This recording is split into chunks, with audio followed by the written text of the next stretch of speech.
दोस्तों, लालच वो बुरी बला है जो किसी भी इंसान के ऊपर अगर एक बार हावी हो जाए तो फिर वो इंसान अच्छे और बुरे की होश ही गंवा बैठता है। और सबसे बड़ी बात कि जब तक वो होश में आता है तब तक काफ़ी देर हो चुकी होती है, जिसकी वजह से उसकी खुद की ज़िंदगी तो बर्बाद होती है, उसके साथ साथ और भी न जाने कितने लोगों की ज़िंदगियाँ तबाह हो जाती है। दरअसल आज की भी कहानी में सेम कुछ ऐसी होता है।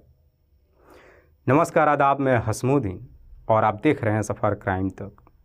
दोस्तों, आज की जो सच्ची घटना मैं आपको सुनाने वाला हूं, दरअसल ये घटना है उत्तर प्रदेश की। उत्तर प्रदेश का एक शहर पड़ता है द्वारिका, और इसी द्वारिका का एक थाना पड़ता है बाबा हरिदास नगर। बात कर रहा हूं मैं 24 मार्च 2024 की दोपहर के वक्त। दरअसल इसी बाबा हरिदास नगर थाने में एक महिला पहुंचती है और पुलिस वालों से कहती है कि साहब, मेरा नाम रेखा है और मैं इसी थाना क्षेत्र की रहने वाली हूं। दरअसल मुझे आप लोगों से एक ज़रूरी बात करनी है। रेखा जब इस तरह की बातें कहती है, पुलिस सबसे पहले रेखा को तसल्ली से बिठाती है और फिर उसे सवाल करती है कि बताओ क्या कहना है तुम्हें। इस पर रेखा पुलिस वालों को जवाब देते हुए कहती है कि साहब, मेरा भाई रवि, जिसकी उम्र है लगभग 22 साल, जो 5 मार्च 2024 से कहीं गायब हो चुका है। पर सबसे बड़ी बात कि उसका मोबाइल अभी भी ऑन है। मैं जब उसके नंबर पे कॉल कर रही हूँ वो फ़ोन भी नहीं उठा रहा है, और जब से वो गायब हुआ है तब से वो उसका जितना भी पुराना फ़ोटो और वीडियोज़ है, उन सारे फ़ोटो और वीडियोज़ को अपने सोशल मीडिया पे अपलोड कर रहा है। रेखा जब ये सारी बातें पुलिस को बताती, उसके बाद से पुलिस फिर से रेखा से सवाल करती है कि तुम्हारा भाई रवि कहाँ से गायब हुआ है। इस पर रेखा पुलिस वालों को जवाब देते हुए कहती है कि साहब, मेरा भाई रवि मेरे बड़े भैया दीपक और भाभी सीमा के साथ इसी गांव में रहता है। मेरे भैया दीपक, जो कि बाहर में रह कर के नौकरी करते तो थे, लेकिन वो भी इस वक्त फ़िलहाल घर पे ही मौजूद हैं। रेखा जब ये सारी बातें पुलिस को बता देती है, उसके बाद से पुलिस सब रेखा के ही तहरीर पे उसके भाई रवि की गुमशुदगी की रिपोर्ट दर्ज कर लेती है।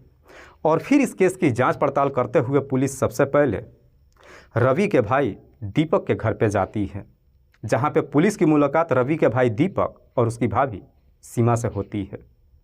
हालांकि पुलिस जब दीपक और उसकी पत्नी सीमा से भी रवि के बारे में पूछताछ करती है, तो इस पे दीपक की पत्नी सीमा पुलिस को जवाब देते हुए कहती है कि साहब, रवि कुछ ही दिन पहले लगभग 20 लाख रुपये की अपनी प्रॉपर्टी बेचा था, और बेचने के बाद 5 मार्च 2024 को जब वो घर से निकला था तो बता करके जा रहा था कि मैं किसी शहर में घूमने के लिए जा रहा हूँ और 1 महीने बाद घर वापस आऊँगा।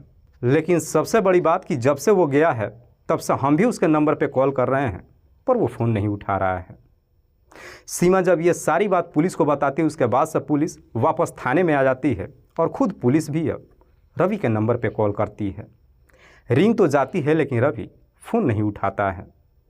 इसीलिए पुलिस अब रवि के बारे में पता लगाने के लिए उसके मोबाइल का लोकेशन को निकालती है, और लोकेशन को जब चेक करती है तो मालूम चलता है कि 8 मार्च 2024 को रवि के मोबाइल का लोकेशन उसके घर का ही दिखाई दे रहा था। उसके बाद से उसके मोबाइल का लोकेशन जनकपुरी की तरफ जाते हुए दिखाई देता है। हालांकि 8 मार्च 2024 को रवि के मोबाइल का लोकेशन जब उसके घर का दिखाई देता है, ये देख करके पुलिस भी एकदम से चौंक जाती है। दरअसल पुलिस अब ये सोचने पर मजबूर हो जाती है कि आखिरकार रवि के भाभी सीमा पुलिस से क्यों झूठ बोली थी कि रवि 5 मार्च को ही घर से निकल चुका था। पुलिस को जब इस तरह की डिटेल्स मिल जाती है, पुलिस को अब कहीं ना कहीं रवि के भाभी सीमा के ऊपर ही शक चला जाता है। और पुलिस को जैसे ही सीमा को लेकर के शक हो जाती है, उसके बाद से पुलिस अब इसी शक के आधार पर सीमा के भी मोबाइल नंबर के कॉल डिटेल्स के साथ साथ उसके लोकेशन को चेक करती है। तो मालूम चलता है कि उसके कॉल के डिटेल्स में एक ऐसा नंबर मौजूद था जिस पर सीमा पिछले कई महीनों से लगातार बातचीत करते आ रही थी। लेकिन सबसे चौंकाने वाली बात ये नज़र आती है कि पुलिस जब दोनों ही मोबाइल का लोकेशन निकालती है तो मालूम चलता है कि 8 मार्च 2024 को जहाँ जहाँ पे रवि के मोबाइल का लोकेशन दिखाई दे रहा था, वहीं पे सीमा के भी मोबाइल का लोकेशन दिखाई दे रहा था, और साथ ही साथ उस मोबाइल नंबर के भी लोकेशन को दिखाई दे रहा था जिस पे सीमा पिछले कई महीनों से लगातार बातचीत करते आ रही थी।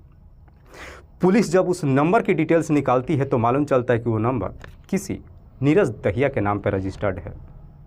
नीरज, जिसकी उम्र है लगभग 24 साल के आसपास, जो सीमा के इलाके का रहने वाला है। पुलिस को जब इस तरह की डिटेल्स मिल जाती है, उसके बाद से पुलिस इसी डिटेल्स के आधार पर सीमा के साथ साथ नीरज को भी थाने में बुलाती है।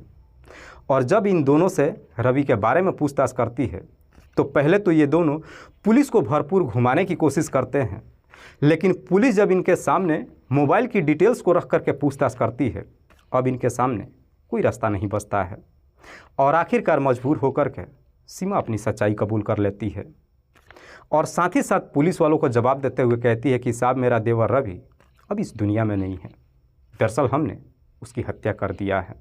लेकिन सीमा जब इस हत्या की पूरी कहानी बताती है तो वाकई में इसे सुनने के बाद खुद उसके पति दीपक भी एकदम से हैरान रह जाता है।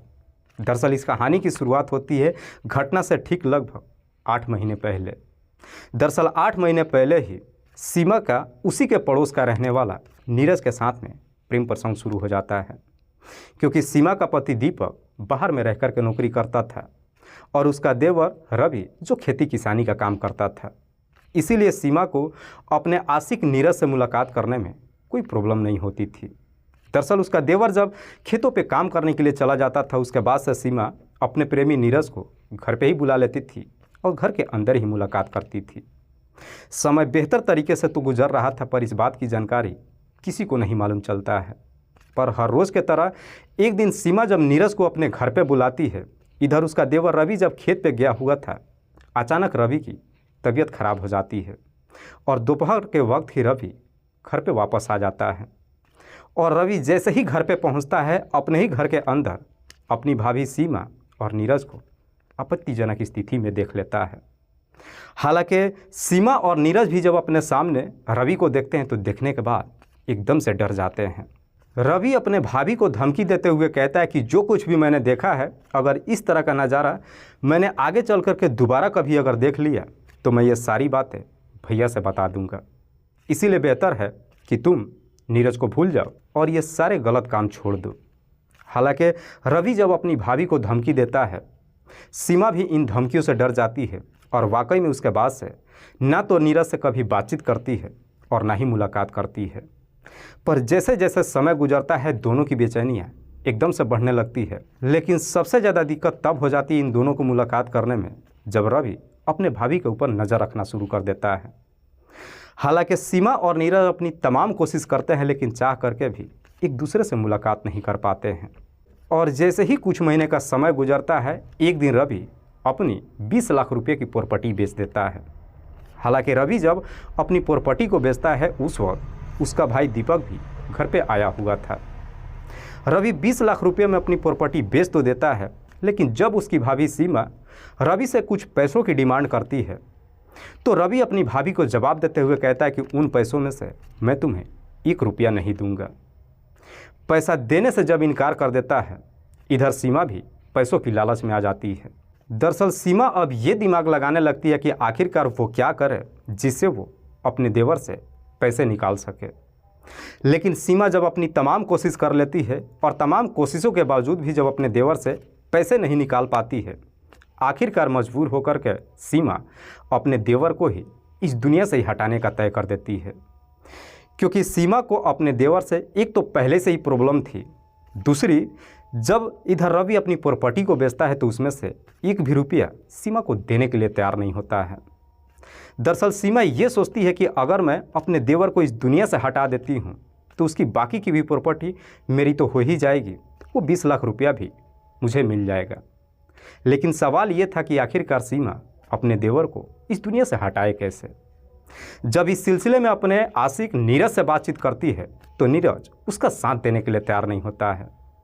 इसीलिए सीमा अपने प्रेमी नीरज को भी एक लालच देते हुए कहती है कि अगर तुमने मेरे देवर को इस दुनिया से हटाने में मेरी मदद कर दिया तो उसके बाद से उसकी सारी प्रॉपर्टी हो जाएगी मेरी और फिर मैं अपने पति को छोड़ करके तुमसे शादी कर लूँगी। नीरज से सब शादी करने के लिए कहती है और प्रॉपर्टी की जब लालच दिखाती है, आखिरकार नीरज भी लालच में आ जाता है और फिर सीमा का साथ देने के लिए तैयार हो जाता है। लेकिन सवाल ये था कि ये दोनों ही रवि को अपने झांसे में लाए कैसे। इसीलिए नीरज जा कर के खुद अपने एक दोस्त अमित सहरावत से बात करता है और अमित को भी थोड़े पैसों की लालच दे देता है, जिसकी वजह से अमित भी लालच में आ जाता है और अपने दोस्त का साथ देने के लिए तैयार हो जाता है। उसके बाद से नीरज और अमित दोनों मिल कर के एक हथियार का इंतज़ाम करते हैं और जैसे ही एक तमंचे का इंतज़ाम हो जाता है उसके बाद से एक सही मौके का इंतज़ार करने लगते हैं। और आखिरकार 24 मार्च 2024 को सीमा कैसे भी करके अपने देवर को समझाने में कामयाब हो जाती है कि क्यों ना हम हरिद्वार दर्शन करने के लिए चलते हैं। हरिद्वार जाने के लिए जब कहती है, न जाने रवि के भी दिमाग में क्या आ जाता है कि वो उसकी बातों में आ जाता है। और फिर 8 मार्च 2024 को खुद नीरज ही अपने दोस्त के साथ एक 4 व्हीलर लेकर के आता है और उसी 4 व्हीलर में इधर सीमा अपने देवर रवि को लेकर के बैठ जाती है और फिर ये चारों हरिद्वार के लिए वहाँ से रवाना हो जाते हैं। लेकिन जैसे ही गंग नहर के पास तक पहुँचते हैं, सुनसान जगह देख करके गाड़ी रोक लेते हैं और खुद सीमा ही उस तमंचे को अपने हाथ में लेकर के अपने देवर के ऊपर गोली चला देती है, जिसकी वजह से रवि की घटनास्थल पे ही मौत हो जाती है। हालांकि रवि की जब मौत हो जाती है उसके बाद से ये सब के सब मिल कर के उसकी डेड बॉडी को लेकर के मेरठ के सरधना क्षेत्र में जाते हैं और फिर उसकी डेड बॉडी को एक जंगल में फेंक देते हैं। डेड बॉडी को ठिकाने लगाने के बाद रवि का मोबाइल अपने साथ लेकर घर वापस आ जाते हैं और फिर सीमा रवि का मोबाइल अपने हाथ से नीरज को दे देती है। दरअसल नीरज जब रवि का मोबाइल अपने घर पे लेकर के जाता है तो उसके मोबाइल को कभी बंद नहीं करता है, बल्कि उसके मोबाइल के अंदर रवि के जितने भी पुराने फ़ोटोज़ और वीडियोज़ थे उन सारे फ़ोटोज़ और वीडियोज़ को सोशल मीडिया पे अपलोड करने लगता है। दरअसल ये तीनों मिलकर के प्लान बनाए थे कि हम ये कभी जाहिर ही नहीं होने देंगे कि रवि की हमने हत्या कर दिया है। इन तीनों को पूरा यकीन था कि रवि का मोबाइल जब तक ऑन होगा सबको यही लगेगा कि रवि कहीं ना कहीं घूमने के लिए गया हुआ है। लेकिन जब 2 सप्ताह का समय गुजर जाता है और रेखा का अपने भाई से जब बातचीत नहीं हो पाती है, आखिरकार रेखा अपने भाई को लेकर के परेशान हो जाती है और फिर 24 मार्च 2024 को थाने में जाकर अपने भाई की गुमशुदगी की रिपोर्ट दर्ज करा देती है। वाकई में रेखा जब ये पूरी कहानी पुलिस को बताती है उसके बाद से पुलिस रेखा के ही तहरीर पे उसके प्रेमी नीरज के दोस्त अमित को भी गिरफ्तार करती है। और पुलिस जब इन तीनों को गिरफ्तार कर लेती है उसके बाद से पुलिस इन तीनों को अपने साथ लेकर के इनके बताए हुए जगह पे जाती है। हालांकि पुलिस वहाँ पे अपनी तमाम कोशिश तो करती है, लेकिन बावजूद इसके रवि की डेड बॉडी पुलिस को बरामद नहीं हो पाती है। लेकिन ये तीनों जब अपना जुर्म कबूल कर लेते हैं उसके बाद से पुलिस इन तीनों को अदालत में पेश करती है, जहाँ से इन सबको जेल भेज दिया जाता है। दोस्तों, इस पूरी घटना के बारे में आप क्या सोचते हैं? आप अपनी राय हमें कमेंट बॉक्स में ज़रूर दीजिएगा। कल फिर मिलते हैं एक और नई सच्ची घटना के साथ। तब तक के लिए जय हिंद, जय भारत।